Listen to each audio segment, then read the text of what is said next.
The biggest decision of my life wasn't something I chose. It was something I avoided. For years, I told myself that not choosing was a kind of wisdom. That if I waited long enough, life would reveal the correct path. That rushing into decisions was reckless, immature, unnecessary. So I waited.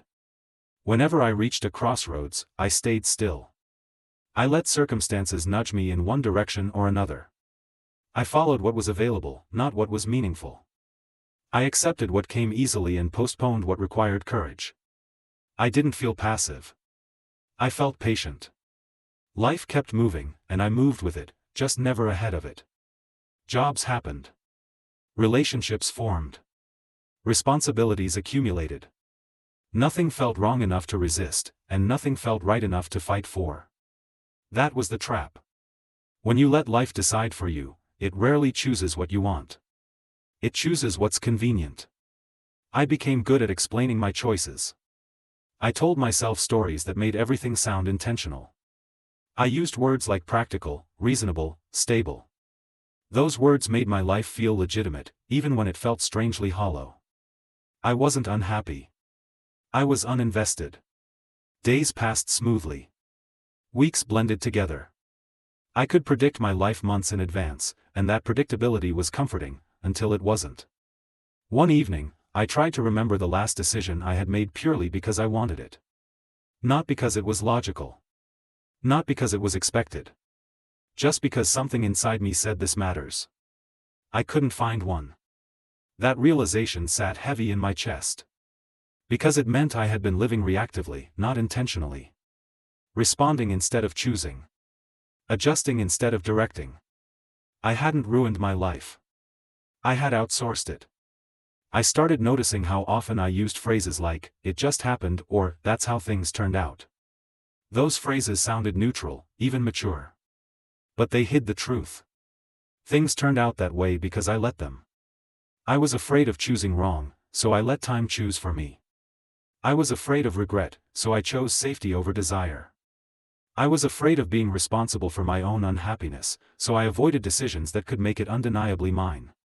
Letting life decide felt like protection. In reality, it was avoidance.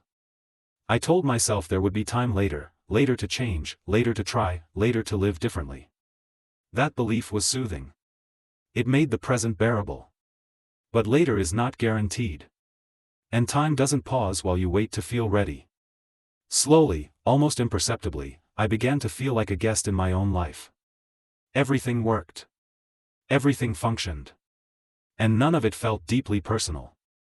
I realized something unsettling. If this life continued exactly as it was, nothing dramatic would happen. No collapse.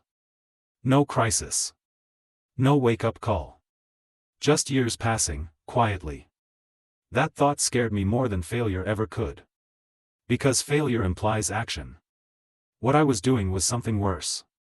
I was disappearing by default. Once I saw it, I couldn't unsee it. Every quiet decision I hadn't made began lining up in my memory like unpaid debts. Moments I once considered insignificant suddenly carried weight. Not because they were dramatic, but because they were mine to choose, and I didn't. I started noticing how often my life had been shaped by inertia. I didn't move because staying was easier. I didn't speak because silence kept things smooth. I didn't leave because nothing was broken enough to justify it. That's how life decided for me, through my comfort with not deciding. At first, the guilt came in waves. Not the loud, punishing kind, but a steady, low pressure that sat behind everything I did. I felt guilty for not trying sooner. Guilty for wasting time I could never get back. Guilty for knowing better now, but not then. I tried to rationalize it. Everyone takes the safe path sometimes. Not everyone gets to live boldly. At least nothing terrible happened. Those thoughts almost worked. Almost. But late at night, when I was alone with myself, the truth surfaced without permission. I wasn't living the life I wanted, I was living the life that happened when I avoided responsibility for wanting anything at all. That realization hurt more than any failure would have. Because failure would have meant I tried. What I felt instead was regret without a clear story. Regret for chances I never tested. For instincts I never trusted. For a version of myself that might have existed if I had been willing to choose with imperfect information. I began to understand something uncomfortable: safety had cost me more than risk ever did. The moral dilemma became impossible to ignore. Do you continue living a life that is calm, predictable, socially acceptable, even if it slowly drains all sense of meaning from you? Or do you choose now, knowing you might fail, disrupt everything, and discover that some opportunities are already gone? Staying felt responsible. Leaving felt reckless. But staying also felt dishonest. I noticed how often resentment crept in when I saw people who lived differently. Not people who were more successful, but people who were more intentional. People who owned their choices, even the wrong ones. People who could say, "This is my life," without hesitation. I envied that ownership. I realized how deeply I feared being accountable for my own direction. If I chose and failed, the regret would be undeniable. But if I never chose, regret stayed abstract, painful, but vague enough to ignore. Letting life decide had protected me from self-blame. It had also stripped me of agency. Time felt different after that realization. Days became heavier. Routines felt fragile. Familiarity stopped being comforting and started feeling like a cage built for my own indecision. I saw clearly that nothing external was going to force a change. No one was coming to interrupt my life and demand that I choose it. If I kept waiting, the future would look exactly like the present, only older, quieter, and harder to change. That thought followed me everywhere. I didn't yet know what I wanted. But I knew something essential had shifted. Not choosing was no longer neutral. It was a decision, one I was making every day. And the cost was becoming impossible to ignore. The moment I finally chose didn't feel like courage. It felt like stepping off something stable without knowing if the ground below existed. I didn't wait for certainty. I didn't wait for approval.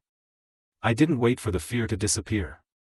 I realized something simple and brutal: fear had been there for years, and waiting hadn't reduced it at all.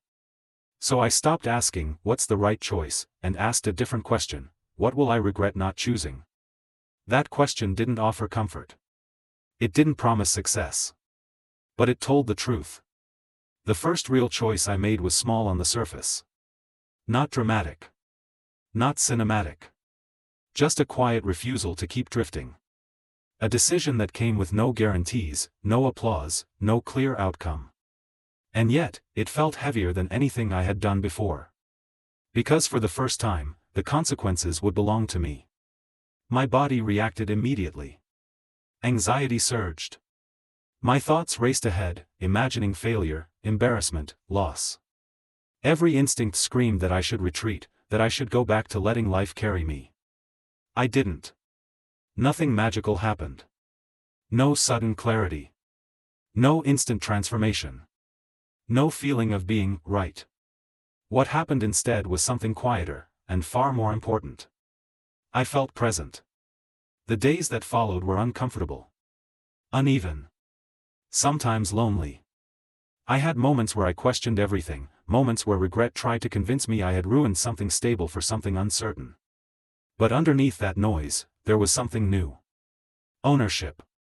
For the first time, my life felt like a result of my decisions, not my avoidance. That didn't erase the past. If anything, it made the past clearer. I could finally see how much time I had spent waiting for life to choose me. How often I had mistaken safety for wisdom. How I had let fear disguise itself as patience, realism, maturity. I grieved then. Not loudly. Not publicly. I grieved the years I had lived by default. The versions of myself I never tested. The chances I never took because they required a choice I was afraid to own. That grief didn't destroy me. It grounded me. Because grief means something mattered. As I continued choosing, slowly, imperfectly, my relationship with time changed. Days stopped blending together. Decisions left marks. Even mistakes felt real, tangible, mine. I learned that regret doesn't come from choosing wrong as often as it comes from never choosing at all. That letting life decide doesn't spare you responsibility, it just delays it until the cost is higher. Some opportunities were gone. I accepted that. Waiting doesn't preserve possibility. It erodes it quietly. But other paths were still open, not ideal, not perfect, not guaranteed, but alive. And alive was enough. I didn't build the life I once imagined. I built a life I could finally stand inside without feeling like a guest. If you're listening to this and you're still letting life decide for you, still waiting for clarity, permission, or the right moment, I want you to hear this without judgment. Life doesn't punish indecision immediately. It lets you live with it. Year after year.